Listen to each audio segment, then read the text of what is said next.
Hi friends, आज हम बात करेंगे फ्री विल पे। कुछ साइंटिस्ट जो हैं वो बोलते हैं कि फ्री विल नहीं है हम में। और आज मुझे एक फ्रेंड ने फ़ोन करके कहा कि प्लीज़ आप इस पे एक छोटा सा वीडियो बनाओ और ताकि आसानी हो समझने में।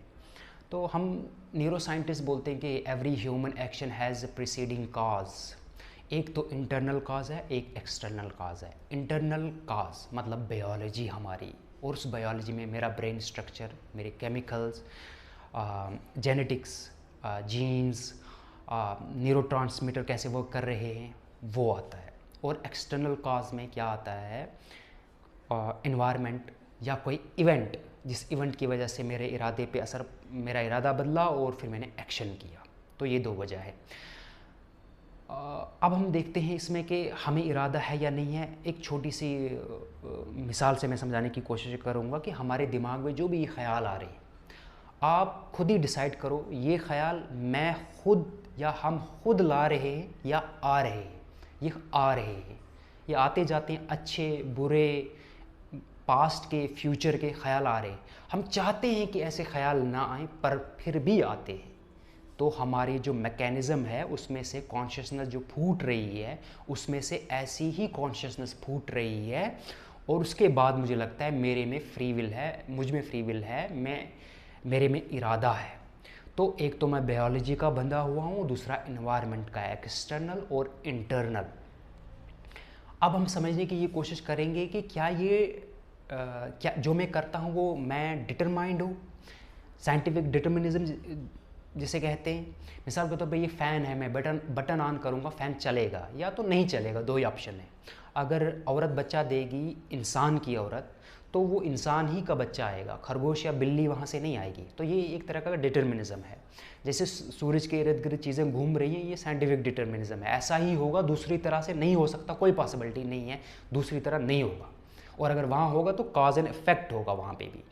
तो अब डिटरमाइंड अगर मैं समझूँ तो तब भी फ्री विल है ही नहीं, डिटरमाइंड है, चीज़ें हो रही हैं, ख़त्म, मेरे हाथ में कुछ नहीं, ऐसी कॉन्शियसनेस फूट रही है।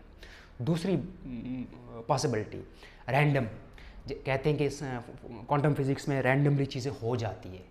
तो एक तो हमें पता नहीं है, क्वांटम फिज़िक्स का साइंटिस्टों को पूरा पता नहीं है, अभी लग रहा होगा उन्हें। या अगर पता भी हो कि वहाँ रैंडमली चीज़ें हो रही है और वैसा ही हम में हो रहा है, तो रैंडमली हो रहा है, एक ख्याल आ रहा है, दूसरा ख्याल आ रहा है, एक इरादा निकल रहा है, दूसरी कॉन्शियसनेस निकल रही है, कुछ और हो रहा है, तो फ्री विल तो है ही नहीं। फिर तो रैंडमनेस है, फिर तो फ्री विल ही नहीं है। तो रैंडमनेस हो या माइंड हो, इन दोनों हालत में फ्री विल है ही नहीं।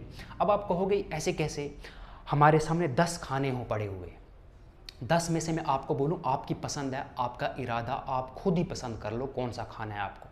आप एक खाना उठाते हो, खाते हो, आप बोलते देखो मेरी में फ्री विल है, मैंने एक खाना उठाया, खाया और मेरी मर्ज़ी थी, मेरी मर्ज़ी कामयाब हो गई। तो मैं आपसे सवाल करूँगा, आपको ये खाना अच्छा लगता है इसलिए खाया, या अच्छा नहीं लगता इसलिए खाया? आप बोलोगे अच्छा लगता है तभी मैंने खाया, टेस्ट आता है। तो मैं बोलूँगा टेस्ट आना, अच्छा लगना, ये एक काज बन गया तो फ्री नहीं हो आप वहाँ। अब दूसरा बंदा आता है, वो कहता है ठीक है मैं एक खाना खाता हूँ, उसमें से 10 में से एक वो डिश लेता है, वो खाता है, पर वो मुझे कहता है ये मुझे अच्छा नहीं लगता था पर मैंने फिर भी खाया क्योंकि मैं साबित करना चाहता था मेरे में फ्री विल है। पर मैं उसे बोलूँगा कि आप ये साबित करना चाहते थे कि फ्री विल है, इसलिए आपने वो खाना खाया जो आप पसंद नहीं करते, जो आप जो साबित करना चाहते थे, इसलिए वो साबित करना एक काज बना, इसलिए फ्री विल नहीं है। तो अभी लेफ़्ट और राइट है, अब मुझे लेफ़्ट जाना है, राइट जाना है, मेरे तक है। या तो मैं राइट साइड इसलिए जाऊंगा क्योंकि मैं लेफ़्ट वाले रास्ते पे बहुत बार गया हूँ, बोर हो गया हूँ उस रास्ते पे चल के, या वो डेंजर है वहाँ पे, या ठीक नहीं है मेरे लिए। तो ये चीज़ें काज बन जाएंगी लेफ़्ट पे न जाने की, तो राइट पे जाने की। फिर मैं राइट को पसंद करूँगा, या फिर मैं लेफ़्ट को पसंद करूँगा, वहाँ पे भी काज और इफेक्ट काज आएगा।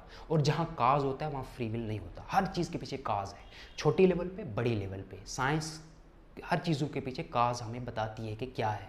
हम अच्छा करते हैं, हमें केमिकल ऐसे रिलीज़ होते हैं, हम बुरा करते हैं, उसके पीछे भी केमिकल, बायोलॉजी, सारी चीज़ें ऐसी ही होती हैं। और जो मुझे लगता है मैं कर रहा हूँ, मैं आंख बंद करके देखूँ, क्या मैं अपने पास्ट को भुला सकता हूँ? नहीं। क्या मैं फ्यूचर को भुला सकता हूँ? नहीं। क्या मैं बुरे अच्छे ख्यालों को छोड़ सकता हूँ? नहीं। ये चीज़ें हमें पकड़ी हुई है, ये चीज़ें फूट रही हैं एक चश्मे की तरह, एक पानी की तरह, नदी बह रही है अंदर से। फिर उस नदी बहने पे मैं थोड़ा गौर फिक्र करता हूँ, एनालाइज करता हूँ, ये करना चाहिए, ये मेरे लिए सही है, ये करना चाहिए, ये मेरे लिए सही नहीं है। तो फिर वहाँ पे मैं लॉजिक या फिर इमोशंस इस तरीके से जस्टिफाई चीज़ों को करके करने की कोशिश करता हूँ।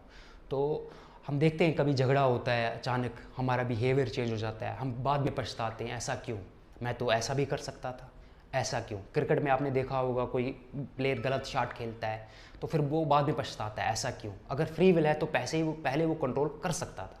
तो मुझे उम्मीद है कि आपको मेरा वीडियो समझ आया होगा। अगर कोई क्वेश्चन होगा फिर से आप मुझे लिख सकते हैं, या फ़ोन कर सकते हैं, या व्हाट्सएप कर सकते हैं।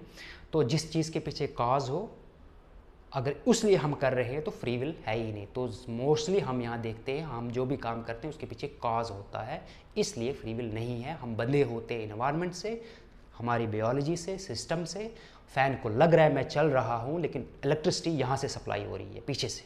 मुझे लग रहा है मैं बात कर रहा हूँ, लेकिन मेरा मैकेनिज़्म जो है वो मेरे को, कॉन्शियसनेस जो मैनिफेस्ट हो रही है वो इस फॉर्म में मैनिफेस्ट हो रही है।